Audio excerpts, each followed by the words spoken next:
Human Divide. And today's guest, I'm Shera Sever, your host. And today's guest is Dustin Gilman Stienstra. But let me tell you a little bit about what we're doing here. Bridging the Human Divide is a series of weekly conversations that I was inspired to start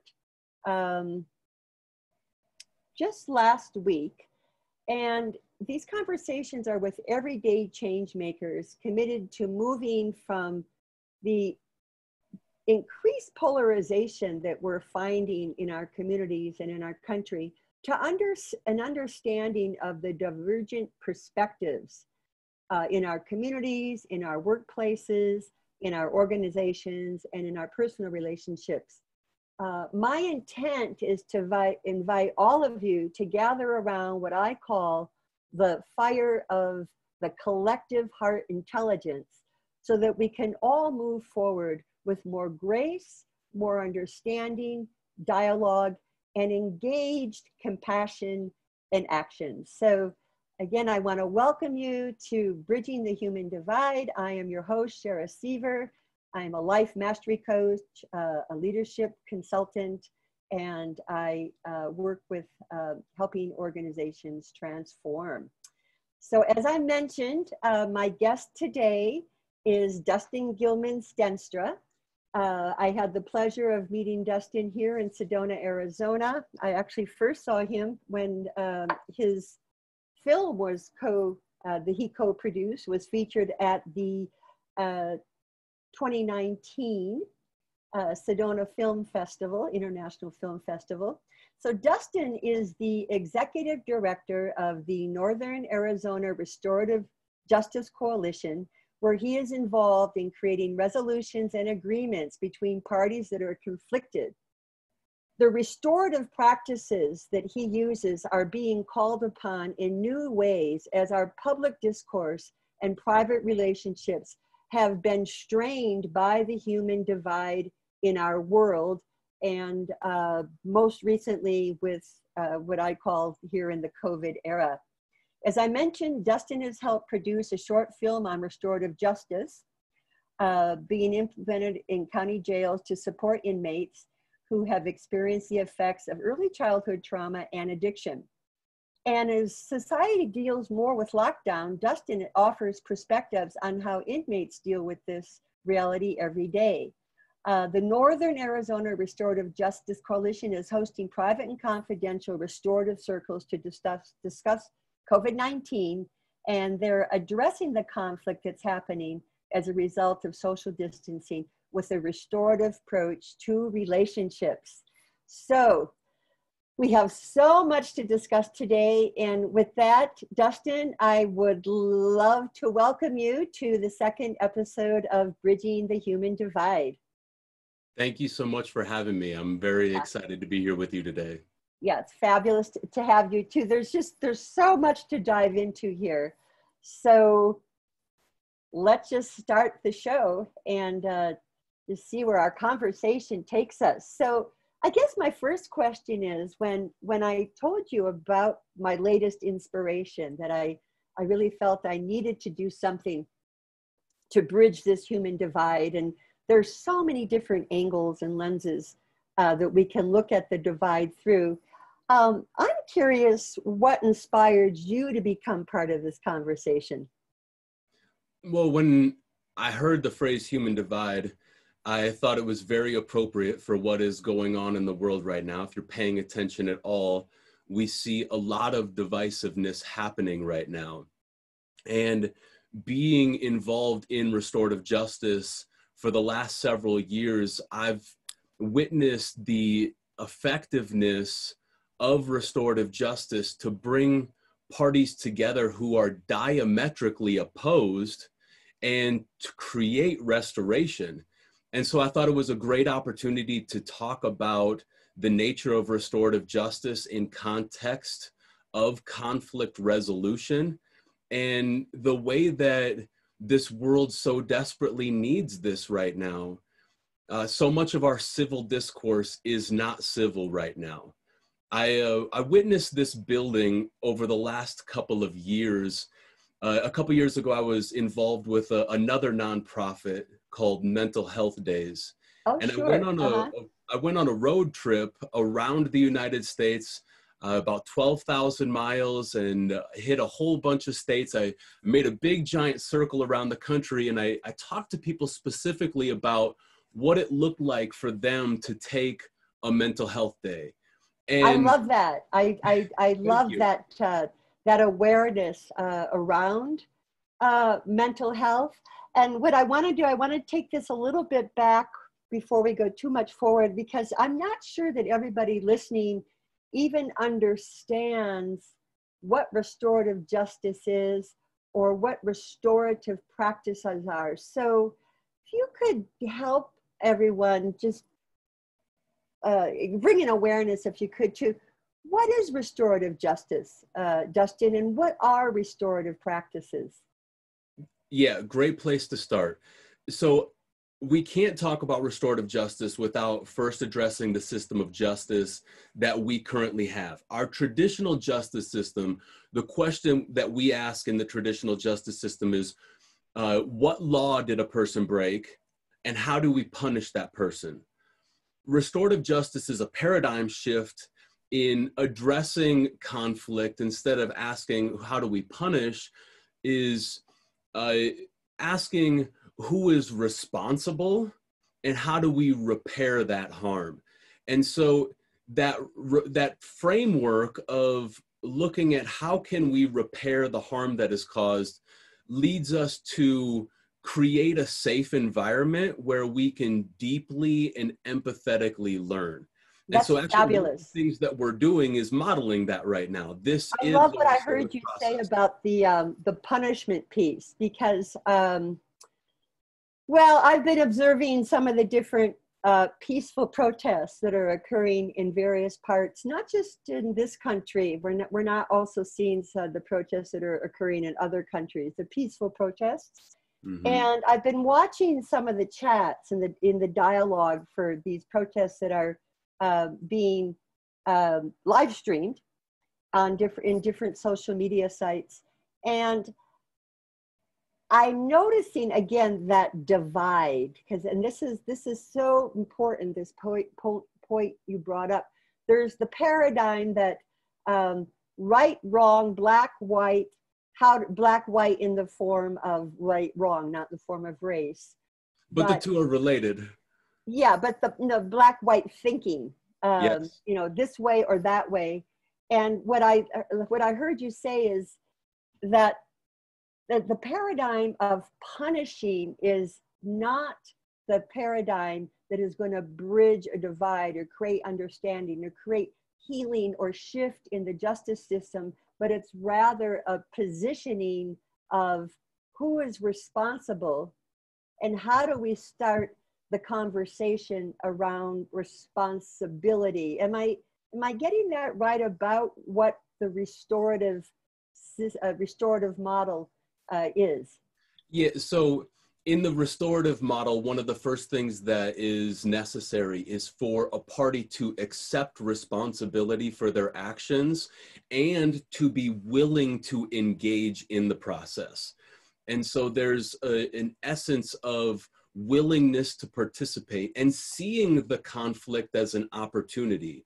And I don't think anyone walks into a courtroom and sees an opportunity.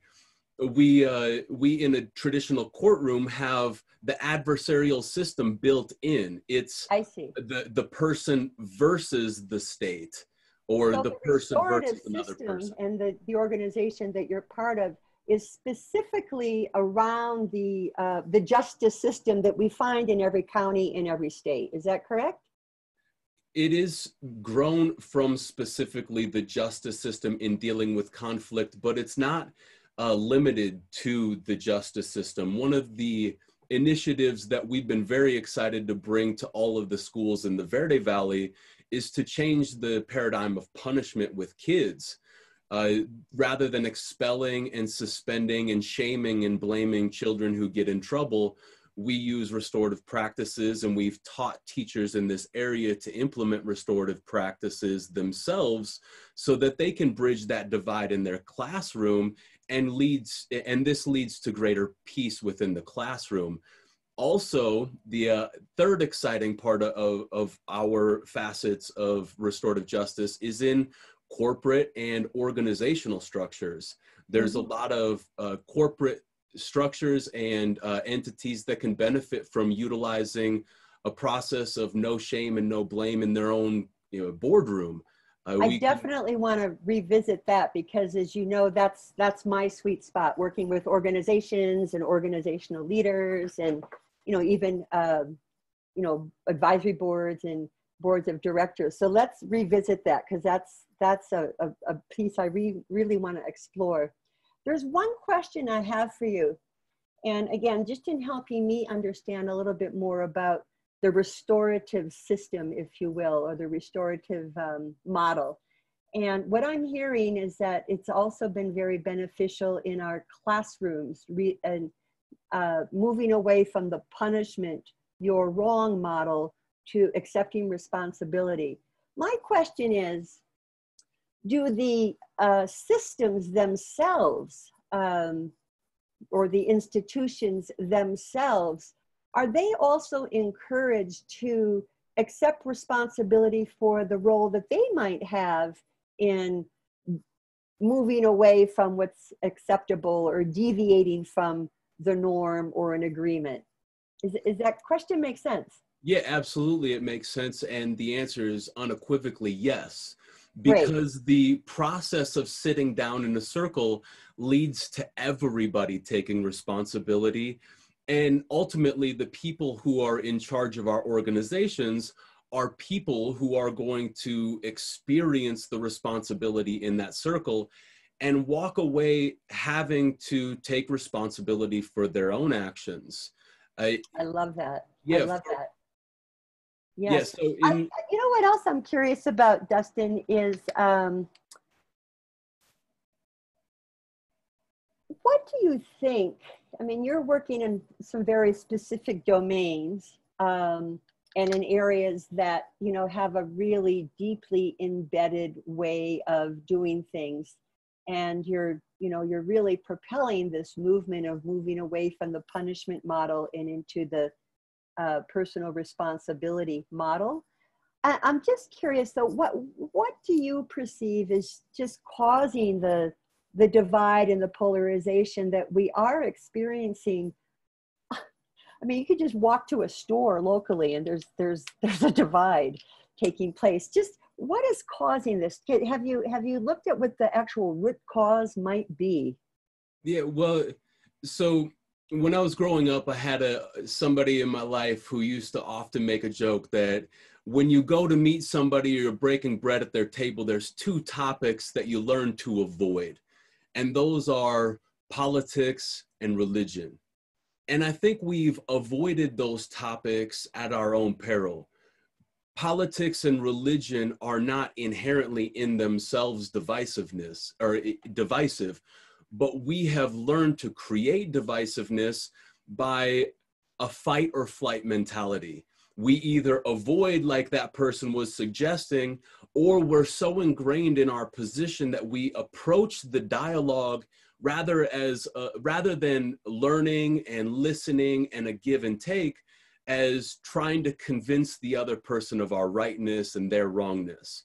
And so those are a couple of the root issues that I see in our culture, is religion and the lack of ability to be able to discourse civilly. And so learning to have these very, very important conversations in a civil manner is a part of restorative justice. One of the principles is to see racism, to see injustices as an opportunity, and to approach them with sensitivity. Wow. We're going to revisit that as well. So I love what I heard you say, that it's these very sensitive topics, religion, politics, which is where we're finding a lot of the divide, of course, at this point. And what, in my deeper dive in examining what is the root cause of this divide, I've observed that, well, we'll use your example, the religion, the politics. those are created, those structures are created based on belief systems. And when our belief systems are challenged, we are going to be triggered. You know, fear is, I think, one of the things that often emerges, but just emotions, what we would call lower emotions. And that, I think, those lower emotions, the fear, the anger, I think that fuels the divide in these belief systems, in these social structures of religion, of politics. I mean, these are core elements of culture. So having these really important conversations, which we're going to get into more about the specific practices, I think is really, really important. And that's why I'm so curious to hear more about the specific restorative practices that you have either facilitated or experienced that have helped to repair this divide. So go for it. The specific practices of restorative justice begin, and the heart of our process begins with a restorative circle, which looks like, and you alluded to a little bit of this in your introduction, as far as you look at this conversation as kind of sitting around a fire. And that's where restorative practices really originated from. The Native Americans, one of the tribes in particular that one of the people who taught me restorative practices really relied upon was the Ojibwe people, who had this principle of believing that we are all that which we are becoming, which essentially means that we are all becoming what we are becoming together. Let's stop there. That just needs, let's just highlight that. Say that again. I think that is so important for everyone to absorb as a first step in bridging a human divide. If you could just share that again, that's so important. For sure. We are all that which we are becoming. And so we are all becoming what we are becoming together. And that's the importance of coming together in this circle process that restorative justice in our practices is all about. It's coming together in this circle, the same way that the Ojibwe tribe used to come together and sit around this fire. In essence, they were fleshing out a lot of their differences, but rather than fleshing them out in a way to attack each other, they were all agreeing to kind of throw all of their garbage in this fire and to let it dissolve together. And in this, it kind of alchemizes into something completely different, where the conflicts actually become an opportunity for change, and we're not so afraid of change anymore. I love that. Yeah, that process. It's almost like a composting process that, you know, we use in other regenerative practices in different community resiliency projects and community development that throw, as you say, throwing the garbage, but throwing the compost and creating the compost. It sounds a little bit like that. Like, how can we reform and regenerate and benefit from the garbage? Absolutely. And in that, we see that we're all stronger together when we bring our strengths and our weaknesses together.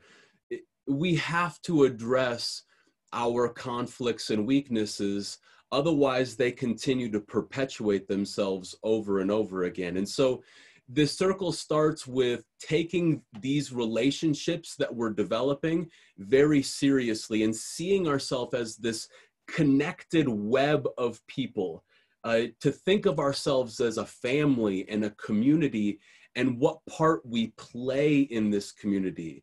And so we see then how our actions affect other people and how our words affect other people. The age-old adage that sticks and stones break our bones, that words never hurt us, has so created this false belief that we can say whatever we want and it's not going to have an effect.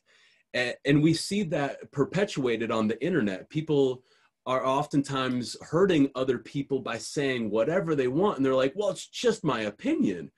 Right. And it's so much more than that. Or I have the right to my opinion, or I have freedom of speech. I love so much of what you're saying. And I want to just dive in a little bit deeper, even just with this introductory explanation of some of the practices. What I'm hearing that would be common agreements even before entering a restorative session, right? Or a restorative practice. I'm hearing, number one, absolute respect for all. I'm hearing that everyone has a voice.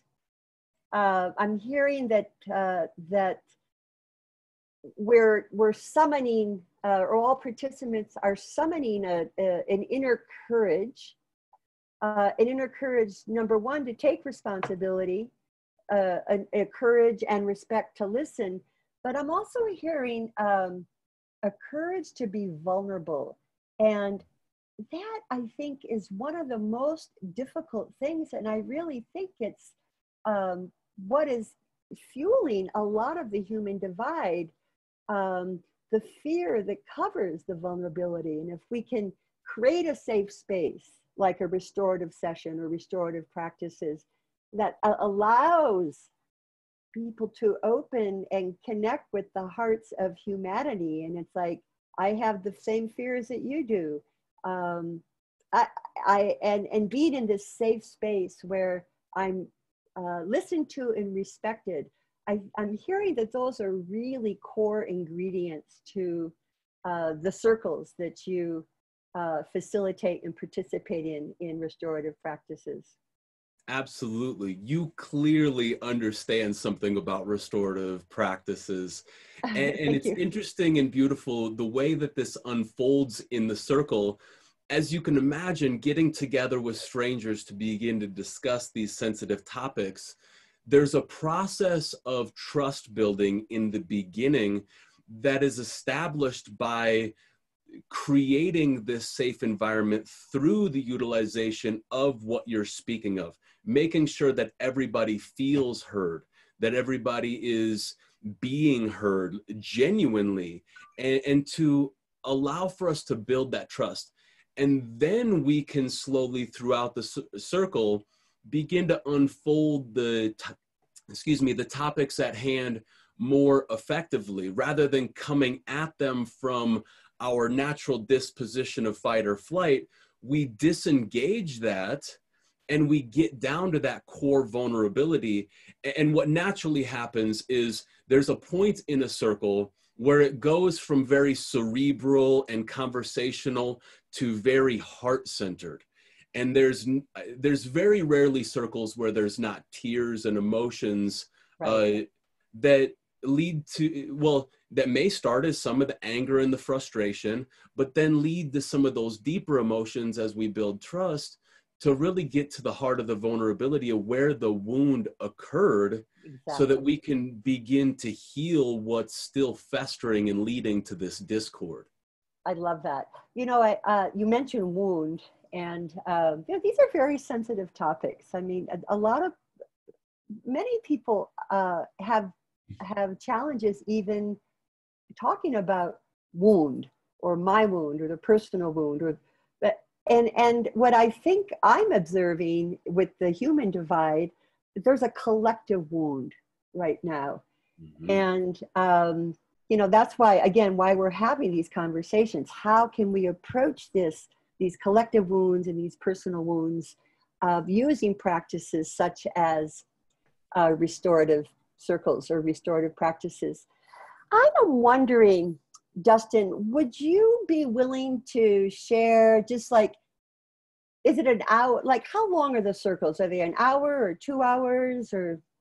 Most of the circles that we're doing in the county jail are 2 hours, and we're running into a place that with 12 inmates, we could go longer. That 2 hours almost isn't enough, and that most of the participants sign back up to come back to a second circle because they're eager to continue the work from the first circle.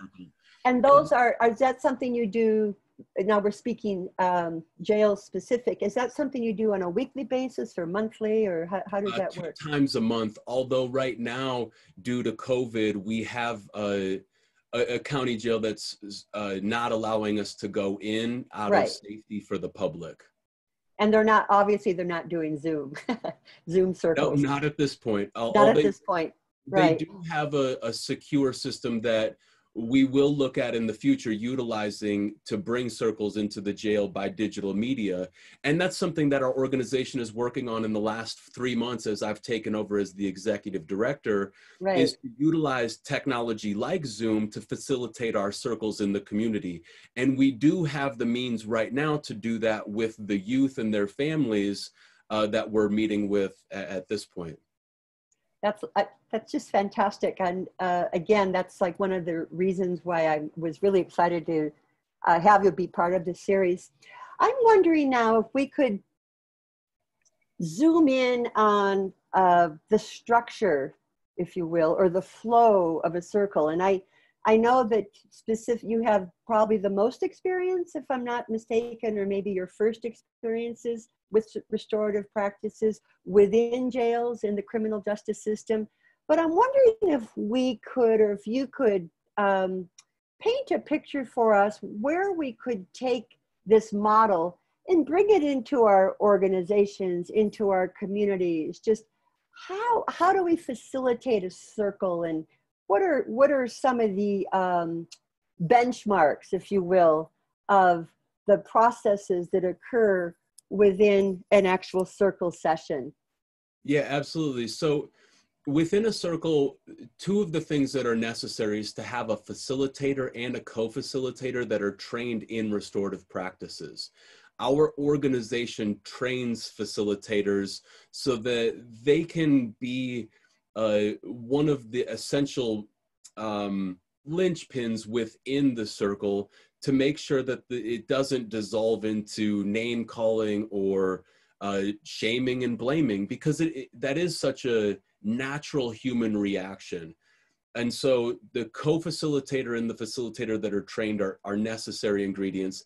The second thing you're going to see is this board behind me, which we bring into all of the different conversations that we're having, just to kind of have a visual cue of what restorative justice looks like.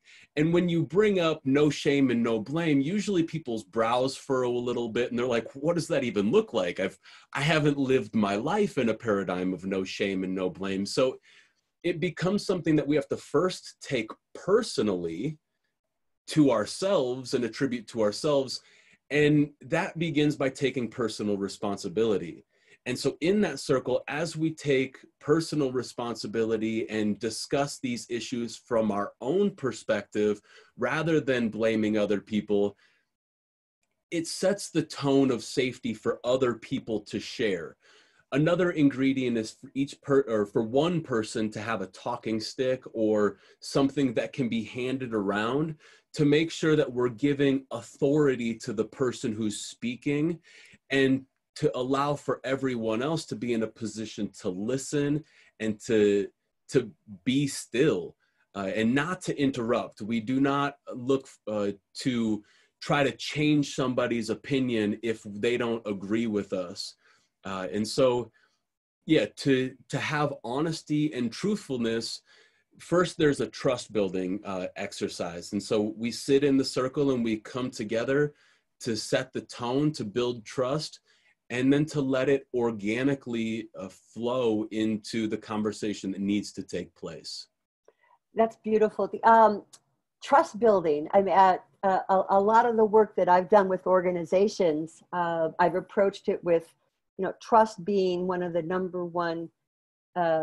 one of the top leadership competencies. And actually now I'm introducing empathy in these times, particularly as one of the number 1 leadership competencies. How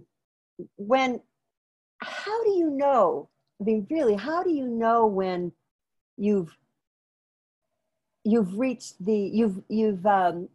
you've crossed the trust barrier? You know that you're now in the field of trust in these circles. But just, is it a feeling? Is it just, how do you know you're there? Yeah, it's definitely something that you can palpably feel through empathy.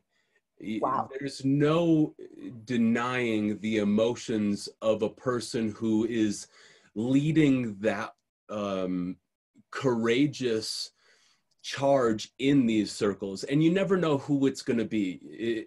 As we establish the trust, there's usually one person who will begin a deep share, and they'll begin to share their own personal experience, and oftentimes that leads to emotional sharing, and inevitably you can get a sense of the other participants kind of just shifting their tone Yeah, and dropping that guard. right. And that's where exercises like just collectively breathing, collectively looking at each other in the circle and connecting. Sometimes we refer to these as a connection circle because connection is so important. Absolutely. In resolving relational issues, oftentimes we begin by seeing our relationships as broken or divided, and you can feel that when you sit in a circle, especially a circle, if you can imagine, of 12 different inmates who oftentimes are meeting each other for the first time out of a population of 500 inmates, and there's certainly a guard, and to watch that guard just slowly disappear and to allow for that vulnerability to come up, it's seen and witnessed in body language, and it's seen and witnessed in the tone of the conversation. So much of it is a tone that is struck. Absolutely. Thank you so much for sharing that. I think that's important for everyone listening, that, you know, whatever divide we find ourselves in, I'm just hearing some really beautiful tips. And I just want to review what I've already heard, and then we're going to continue, because I think circle practice, you know, is one of the most, like we're saying, restorative and healing practices for division that we have available to us. And, you know, you've also mentioned, Dustin, that, you know, these restorative practices have origins that go back millennia. They go back to indigenous practices and peoples that were in touch with, you know, the cycles of nature and the cycles of earth. The use of the talking stick is probably one of the most beneficial practices I've experienced in the many circles that I've facilitated and been part of. And, you know, for those that have, for sometimes just using a talking stick for the first time, the amount of self-respect and confidence and, you know, sovereignty and vulnerability, all of it sort of woven in one. You can, like you said, you can see that occur. I'm involved in a practice now, just went very, very similar. It's called the art of hosting. And we do some very similar practices that reflect restorative practices, particularly around the listening and like the 4 different levels of listening, and how you can go deeper and deeper into listening. And I see it, I think there, silence is actually listen silently, using silence as a connector, as a powerful connector. Absolutely. And it's Yeah, interesting how many people are so uncomfortable with silence, and learning to be comfortable with silence and to be able to sit in that with ourselves is such a valuable skill to it's learn. so beautiful. One of my many teachers said that one of the greatest or highest spiritual practices is that of the pause. And I see that that's also a practice and a tool that you're using in your restorative circles. Wondering if there was, again, all confidentiality, but if there's an outcome or two that you'd like to share that can inspire our audience, results that have emerged from these restorative practices that you've been part of and facilitated.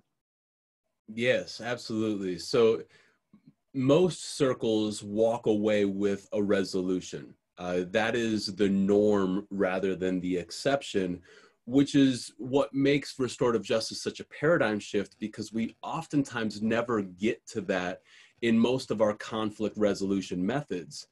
One of the recent stories that we had was of a youth in our community who was caught shoplifting, and it caused not only conflict within their family, but also conflict within the community.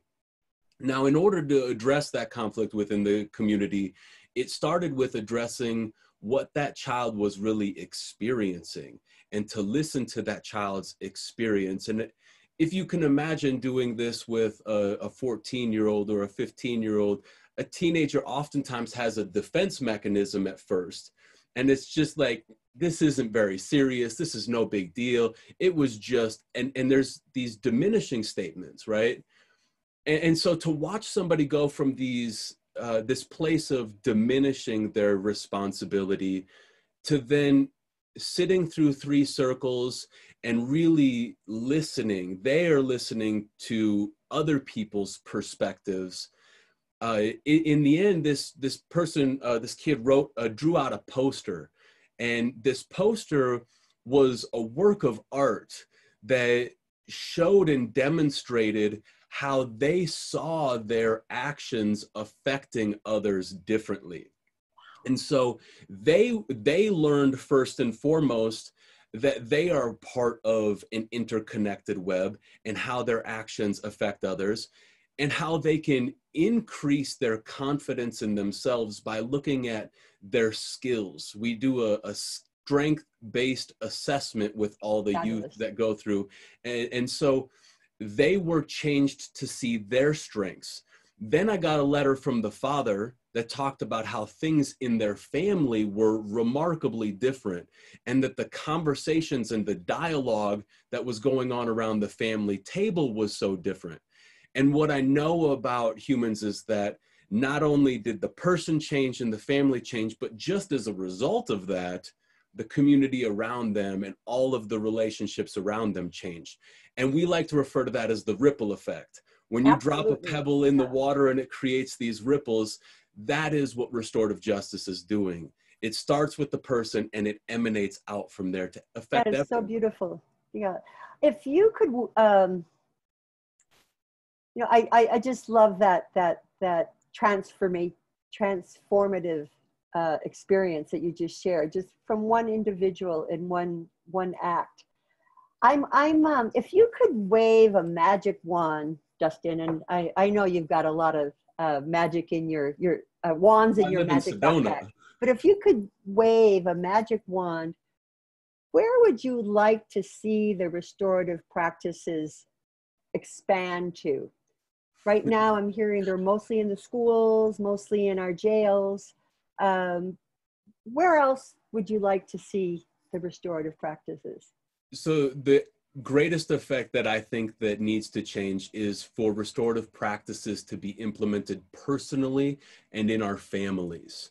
Mm-hmm. Everything that we do emanates out from our personal belief system, and then from our familial belief system and our foundational structure. And so implementing these in our relationships, such as our friendships and such as our interpersonal connections, and then bringing them into our corporate settings and into our school settings and into our business settings. If we take this personally first, it's going to affect all of those others. I see this as a bottom-up approach rather than a top-down approach. And in some ways, the judicial system and the way that we're approaching it there is a top-down approach as well as a bottom-up approach. We're addressing some of the causes, or the effects that are going on corporately and some of the things that are happening corporately. But in order to really affect change, it's something that has to be made personal. I'm in your field there, Dustin. Thank you so much. I would agree. I personally, would love, I'd love to see more facilitator training. And we can just start with restorative practices, and it branches off to all kinds of other more specific methods and practices. But I would love to see our children in schools being Yes. trained in restorative practices as part of leadership training and youth leadership. I would love to see restorative practices as part of our city governance and town halls, if you will, when we've got some really heated, divisive issues on the agenda that deserve a discussion, Yes. you know, that really deserve the hearts of humanity to enter the conversation. So my magic wand is wishing for something like that. Schools and communities, of course, I agree with you on the personal relationships. It all starts at home, right? Well, it starts within us. You know, if we can certainly benefit from all of the things that you're mentioning, corporate, our government, city hall meetings. If they were structured like this, I think that we would see a much different outcome. But that all starts with a change of heart and a change of mind individually that leads to a commitment to this change, even when it's uncomfortable. I'm still growing and learning by sitting in circles with people that I do. When I disagree with somebody, I see it as an opportunity for me to learn. And Totally. that it really changes the dialogue and the discourse. Yeah. You said a key word, just lit up so much, commitment, you know, Yes. Commitment to resolution, commitment to enter the process, commitment to learn from the experience, commitment to learn from conflict, you know, realizing that conflict is not something to be avoided, but is actually a great teacher for expansion and growth and understanding, as you mentioned earlier, the ripples. Yeah, commitment to depolarization. Yes, commitment to Wow, vulnerability. that No is so question. inspiring. I want to just shift gears a bit because it's not just the it's not just the NARJ that you're involved with, but again, I saw you. I think you were on stage as part of the panel of co-producers for No Shame, No Blame last February. Did you want to tell us a little bit about the film and what inspired it and what its key message is for those of us that haven't yet seen it? Yeah, for sure. Well, what inspired it is the enthusiasm and excitement that I have for restorative practices that I think you can get a sense and a feel for. And having experienced that and knowing that so many people don't even know that it exists. We've been here as NARJ in the Verde Valley for almost 15 years. And I like to think that we're one of the best kept secrets. And film has such a powerful ability to bring change that I feel that it's a medium that we need to utilize in order to bring the message of restorative justice to the masses.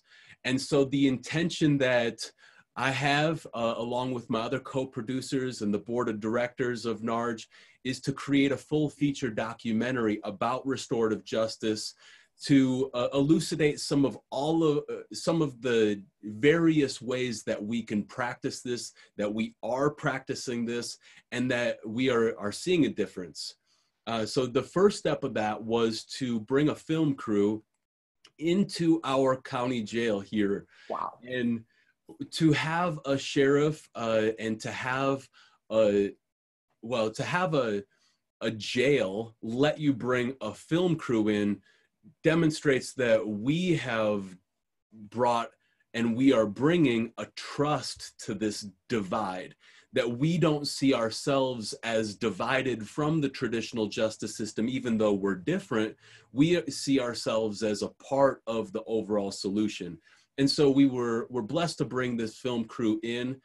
We made with that an 8-minute short documentary just specifically about the work in jail. Wow. And it was very emotionally evocative and was blessed to be able to be accepted into the 2020 Sedona International Film Festival. It was like the last film festival of maybe this whole year because of it was COVID. 2020. But Yeah, I've been for saying sure. It was 2019, excuse me. You're no right. worries. It was just this last March that we brought that to the film festival here, and it was very well received. We're still doing fundraising to create the full feature documentary. And so anyone who's interested in seeing this documentary continued can go to narj.org and donate to see the full feature documentary created. That's fabulous. You know, it's so funny, I've been saying 2019 because 2020 is sort of like, we're kind of in a timeless We're in state 2020 right and now. nobody But yeah, wants to that think was about just 2020. February when we were still out and about and enjoying cultural events. But I was so impressed with the documentary as well, and the messaging. It was so strong. Well, I I want to just mention, Go ahead. I want to mention that people can watch the 8-minute documentary also on narj.org. So if you haven't seen the 8-minute documentary, it's available right on our website. So it's narj.org, narj.org. Thank One you. more thing I wanted to just touch upon, restorative practices. As you know, I'm from the Bay Area, Northern California, and we have quite a bit of restorative practices occurring there in our schools, particularly in jails. Restorative practices are not just specific to Northern Arizona. It is a national movement, is it not? Oh, absolutely. There's Yeah. the International Institute of Restorative Practices. That's IIRP.org. And they have a fabulous amount of resources that are internationally renowned in helping create other organizations that are sprouting up all over the world. In the United States, we see a lot of communities in the Bay Area you mentioned. Colorado was a really big leader in the United States to bring restorative practices to change their paradigm of punishments. But we are seeing this adopted all over the country. We've, in the last several months, been a part of restorative groups that are meeting by the hundreds on Zoom to facilitate circles online, as we can't meet in person right now. And so it's just burgeoning and growing as we see so much conflict. And there's a huge opportunity right now for all of the restorative justice and restorative practice groups that are out there to train more facilitators, to train more of the community to meet the need that we have like this. Exactly. So how does one become a facilitator? Yeah, well, if you go to narj.org again, there's a form on there where you can fill out a request to be a facilitator, and we'll put you on the list of our next training. We do at least 2 trainings a year for people who want to be facilitators. We just finished one right before COVID kind of struck, where we had 12 new people who were trained. One of them who's a professor of law at the Arizona State University. We have a fantastic community here of people who are interested in restorative justice. And so just reach out to us. If you go to our website and reach out to us, we'll be happy to train you as a facilitator. Fabulous. I love it. And I imagine that's true, again, nationally. And as you said, there's a global movement. But if they went to the national website, people could also get information on restorative practice facilitator training. Is that right? Yeah, IIRP.org.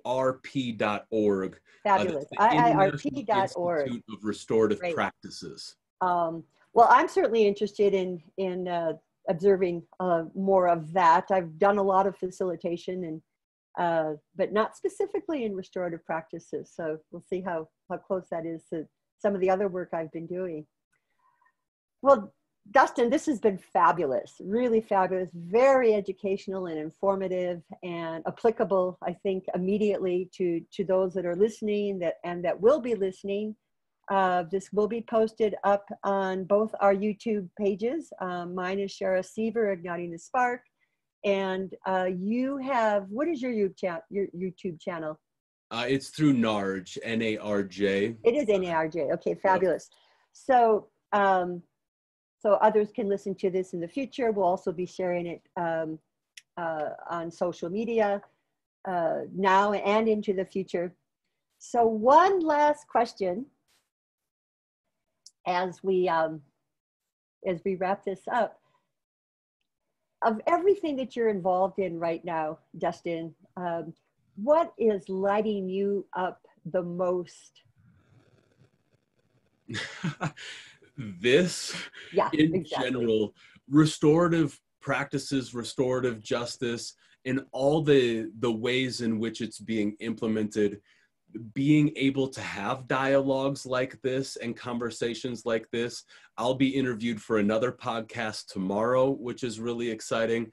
I'm really just grateful to be able to be a part of this necessary dialogue and conversation, and to be able to use my voice to give the voice to other people who need to express so much. So this is just, in general, a very exciting time to be a part of restorative practices. This is so beautiful. I want to thank you so much for taking the time to be with me today. And I see the message that you shared having a really positive impact on individual schools and communities as we move forward. Just want to mention to our audience that we'll be here again next Wednesday with my guest, Charlie Ryback, whose organization is called Beyond Polarization. And his practices are specifically for how to bridge the human divide within our personal relationships and families. So I invite you to join us next week. That's Wednesday, July 29th. And then the following week, I'll be interviewing Jewel Bistrova, who is got a very beautiful practice in which she calls regenerative somatics, and how these practices with the body actually and body awareness help bridge the human divide and this war on ideologies, as she mentions it. So until then, everyone, we encourage you to continue to encourage dialogue, to listen with your heart, and to continue to learn from each other on how we can connect our hearts of humanity. Thank you for joining us today.